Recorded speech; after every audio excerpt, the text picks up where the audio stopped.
मेष राशिफल अगस्त 2025। मेष राशि वालों का अगस्त का महीना कैसा रहने वाला है, क्या बन रहे हैं शुभ गोचर, क्या बन रहे हैं अशुभ गोचर, क्या आपको सावधानी रखनी है, किन किन तारीखों में किस किस समय में आपको लाभ मिलने वाला है, कब कब आपको सावधानी रखने की विशेष आवश्यकता है, इन सारी चर्चाओं को मैं करूंगा आपके साथ आचार्य राधा रमन। मेष राशि वालों, सबसे पहले आपकी मैं चर्चा कर लेता हूं। आपकी राशि के जो मालिक बनते हैं वो मंगल बनते हैं। मंगल सिक्स्थ हाउस में यानी कि छठे घर में बैठे हैं। छठवें घर यानी कि सिक्स्थ हाउस किसका है? कर्जे का है, चिंता का है और शत्रुओं का है। आपको क्या है कि कुछ कर्जे की स्थिति बन सकती है, या आप किसी को कर्जा देते हैं या कर्जा आप लेते हैं तो उसको आप चुकाने में या उसको रिटर्न करने में या उसको वापस लेने में आपको परेशानी फेस करनी पड़ सकती है। शत्रुओं से विशेष रूप से सावधान रहने की आपको आवश्यकता है। और ये स्थान थोड़ा शत्रु रिपु का, कर्जे का, रोग का भी है। तो अपने कर्जे के साथ साथ शत्रुओं के साथ साथ में अपने शरीर के स्वास्थ्य का भी आपको विशेष ध्यान रखना होगा।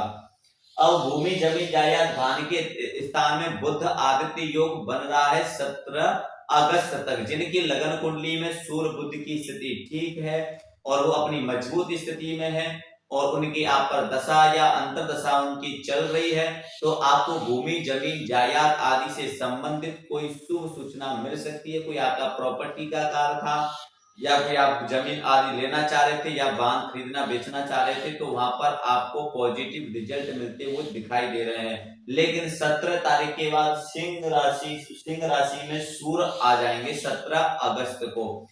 सिंह राशि यानी कि अपनी स्वयं की राशि में आएंगे, वहां पर केतु विराजमान है। जब केतु सूर्य की युक्ति 17 अगस्त के बाद में बनेगी तो ये ग्रहण दोष लगेगा।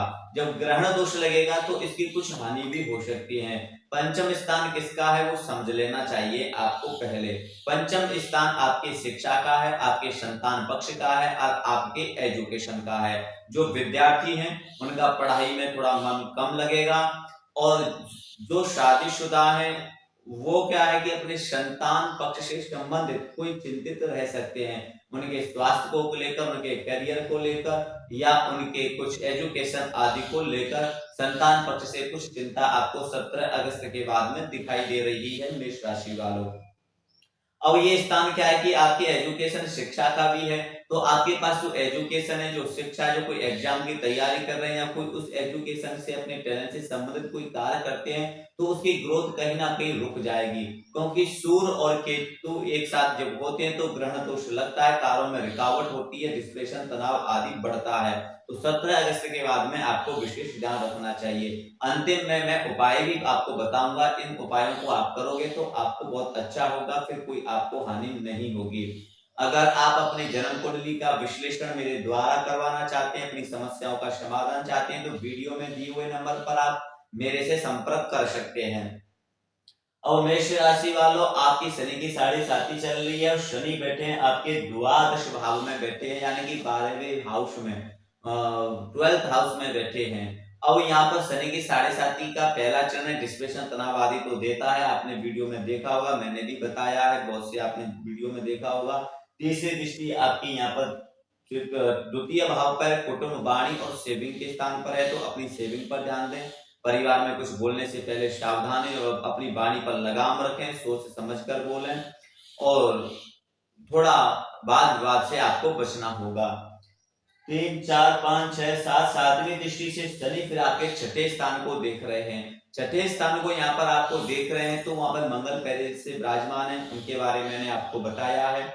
तो फिर आपको बता देता हूँ, शनि के 7.5 है, आपकी राशि के स्वामी भी छठे भाव में है, मंगल पर शनि की दृष्टि है। मंगल शनि एक दूसरे के अच्छे हैं, पर लेकिन शनि के 7.5 को ध्यान के रखते हुए राशि स्वामी का छठे भाव में जाते हुए को देखते हुए दोनों चीजों को ध्यान में रखते हुए मैंने फिर आपको सचेत करता हूँ, अपने कर्जे से, कर्जा लेने से बचें, शत्रुओं से, वाद विवाद से बचें, किसी से अपनी दुश्मनी मोल ना लें और अपने स्वास्थ्य का विशेष ध्यान रखें। 7, 8, 9, 10, 10वीं दृष्टि से भाग्य स्थान को शनि आपके देखेंगे, तो भाग्य स्थान को जब देखेंगे धनु राशि को आपके देखेंगे, और भाग्य स्थान के स्वामी शुक्र के साथ में, शत्रु के साथ में, बुध की राशि में गोचर कर रहे हैं मान सम्मान पराक्रम में। अब आपको मान सम्मान, यश और पराक्रम में कहीं ना कहीं कुछ कमी आ सकती है। समाज में, प्रतिष्ठा में, परिवार में अपने सम्मान का विशेष ध्यान रखें। बिना सोचे समझे ना बोलें, आवश्यक हो जब ही बोलें। बेफिजूल में किसी को सलाह ना दें, किसी के सलाहकार ना बने। आधी रोटी पर दाल बिल्कुल ना लें। बड़े बाबू बनने का मतलब यानी कि आप अपने आप को सही और प्रतिष्ठित प्रयास करने का या अच्छा अच्छा प्रदर्शन करने का, समाज में या अपनी मान सम्मान चाहने का प्रयास ना करें। जो मान सम्मान रियलिटी में होता है वो आपको स्वयं मिलेगा। दिखावटी मान सम्मान, यश प्रतिष्ठा के चक्कर में ना पड़े, नहीं तो आपको मान सम्मान, यश पराक्रम में कमी हो सकती है। उपाय के तौर पर क्या करना है मेष राशि वालों, सबसे पहले आप जान लीजिए मंगल का छठवें स्थान में जाना, 17 अगस्त के बाद में सूर्य और केतु का ग्रहण दोष का लगना। तो सबसे पहले आपको अपनी दिनचर्या को व्यवस्थित करना होगा। समय से उठिए, समय से जागिए और प्रातः काल सूर्य उदय से पहले किसी शिव मंदिर में जाकर भगवान शिव जी को जल आदि चढ़ाकर 10 से 15 मिनट वहां पर आपको बैठना है।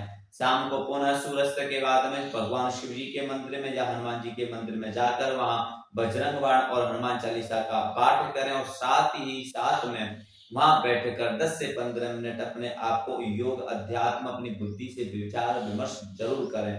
यानी कि एक अपने आप को मोटिवेट जरूर करें। प्राणायाम करें, योग करें। अपने स्वास्थ्य का विशेष रूप से ध्यान रखने के लिए हनुमान जी के मंदिर में जाकर वहां एकांत में कुछ देर समय गुजारें। बजरंग बाण, हनुमान चालीसा का पाठ करें। किसी से वाद विवाद से ना बचें। भगवान सूर्य को प्रतिदिन अर्घ जरूर दें। अगर आप अपनी जन्म कुंडली का विश्लेषण मेरे द्वारा करवाना चाहते हैं तो वीडियो में दिए हुए नंबर पर संपर्क करें, डायरेक्ट कॉल ना करें। मिलता हूं मैं आपसे अगले वीडियो, मुझे दीजिए आज्ञा।